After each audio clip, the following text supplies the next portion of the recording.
Welcome to Teaching Crypto. This is AZ Crypto flying solo tonight as Mr. FOMO is feeling a bit under the weather. Thank you so much to all our subscribers and listeners, whether you're new or old. We are up over 400. We always welcome and are happy to take as many as we can. So if you have not done so, please hit that subscribe button, that notification button, and that like button for this video. It greatly helps us out. Well, unfortunately, I was not able to be here on Tuesday due to my internet being out, but Mr. FOMO put out a great video about the specifics of the deal. So if you've not had a chance to check that out, I would highly recommend it.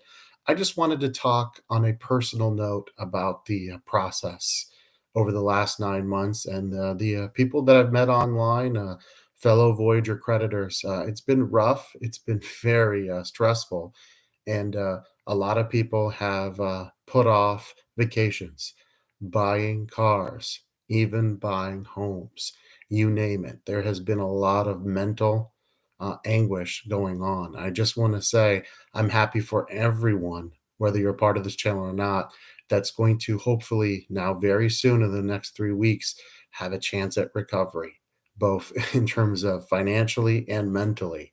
As much as a toll has this been on financially a lot of people, we don't always focus on the mental aspect. And that's really important because a lot of people had high hopes for VGX and Voyager, and the bankruptcy.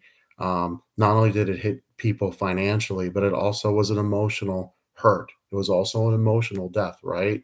People were looking as a way of financial freedom. And all of a sudden, not only did you get that taken away, but you felt helpless. There's nothing you could do. You didn't have access to your funds. You can go into all of a sudden you couldn't go into the site, couldn't go into the app and do anything. And so with that came a sense of loss, and it came a sense of frustration. And now that the deal has finally been approved by the judge, we finally get a chance to hopefully have closure very soon. I want to say I'm very thankful to everyone that's going to get to experience that. Now, is it what we hoped and wanted? No, right? So we were looking at a 48% chance of in terms of funds until the Almeida thing is settled with mediation. And right now we're looking at possibly lower because of BTC. So obviously you've seen the past few days, BTC has dumped down to 20, and that doesn't help recovery. However, I do hope and believe BTC will bounce back over the next several weeks in March. I truly believe that. I do not think we're headed down to 18 or 17K.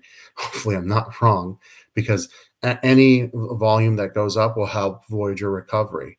Now, remember, we're at an estimated 48 when BTC was around 22, and that does not take into involvement the mediation that is still going through with Almeida and Voyager. We haven't heard a lot of news. If everything went perfect and Almeida and FTX got no money from the mediation, we were looking at a 73%, not including the wind down, but we know that's probably not likely. We'll wait and see what happens. Remember, the mediation started over a week ago, and they were hoping to get it done within 30 days. Now, what you guys want to know is, when should I look for getting my funds back into Binance? And if you have not opened up a Binance account, I would heavily encourage you to do so, because that's the fastest route to recovery, unless you're a state that you can't do it. But most people are not in that situation. So you got to remember, the deal went through 2 days ago, which was March 7th.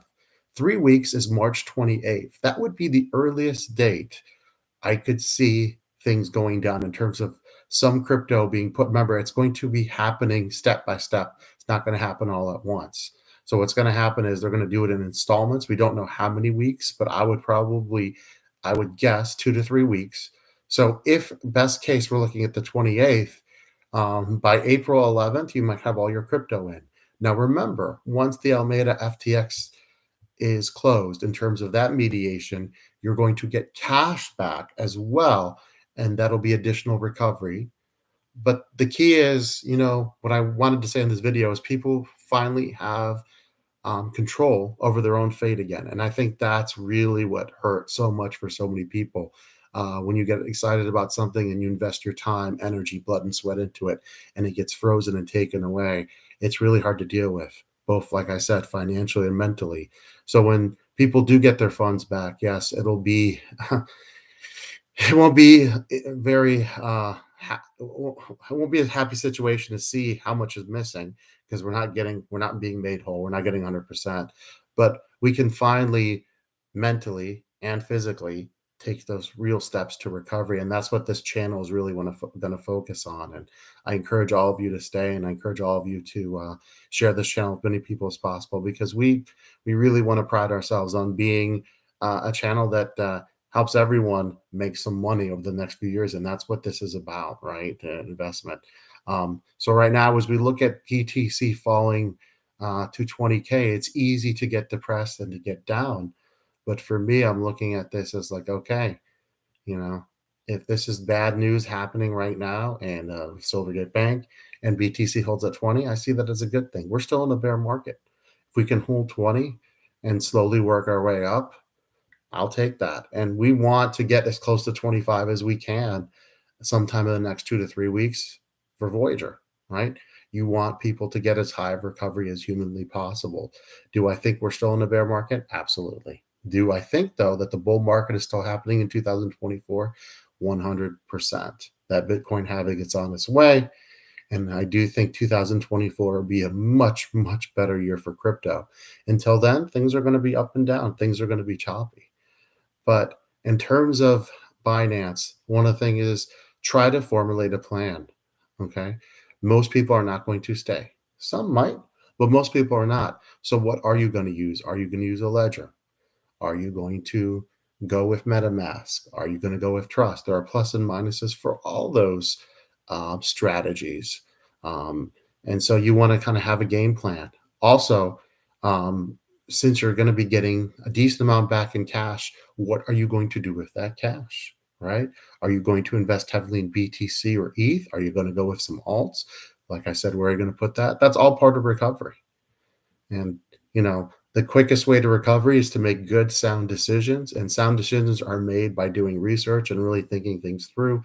You don't want to, get stuff back and all of a sudden jump into something without thinking it through. That's a mistake, especially in a bear market. That's a mistake that can cost you time and money. So again, not the perfect situation, but to finally see an end date in sight and see that light at the end of the tunnel is extremely rewarding for a lot of people.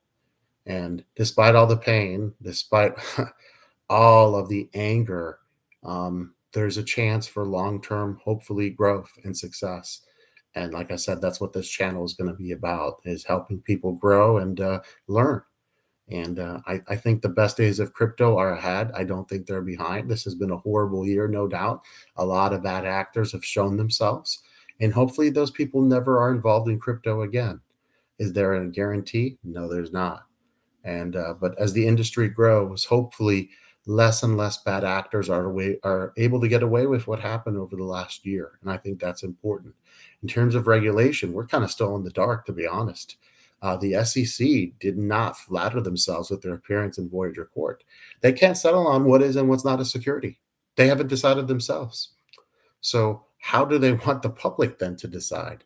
You know, if they really think something is a security, they need to go ahead and establish those laws and rules and bylaws so we're not here in the dark, right? Today, there was an article printed out that New York all of a sudden thinks that ETH is security. And then someone in the government says, no, it's not a security, it's a commodity. And so the customers are kind of left. I don't think ETH is a security, obviously, but again, it could be that they want to create mass confusion to kind of scare people from getting into crypto. That's a possibility. Uh, but BTC has not seen its best day. All right. So even though it looks bleak right now, and you might think, oh, we can't even get back to 30, there will be a day where BTC goes over 30. There will be a day where BTC goes over 40. And there will be a day at some time in the future, not too long from now. When I say not too long, within the next year or so, that BTC goes above 50, and you want to be prepared for that. You don't want to be someone jumping in with the masses after it goes over 50K. This is now the time to build, and this is now the time to educate. So I want to thank everyone for jumping on, joining us on this journey. And obviously, we were here well before the Voyager fiasco went down. We'll be here well after. And let's have some fun. Let's grow. Let's learn. And we really appreciate everyone that's helped this channel grow and continue to hopefully grow in the future. I hope everyone's success, and I can't wait for this thing to finally be over if you are a Voyager customer. Let's hope it's closer to 3 than 4 weeks. This is AZ Crypto saying you guys have a great night, and I will see you soon in the future. Thanks so much. Please don't forget to hit that subscribe button. Thank you.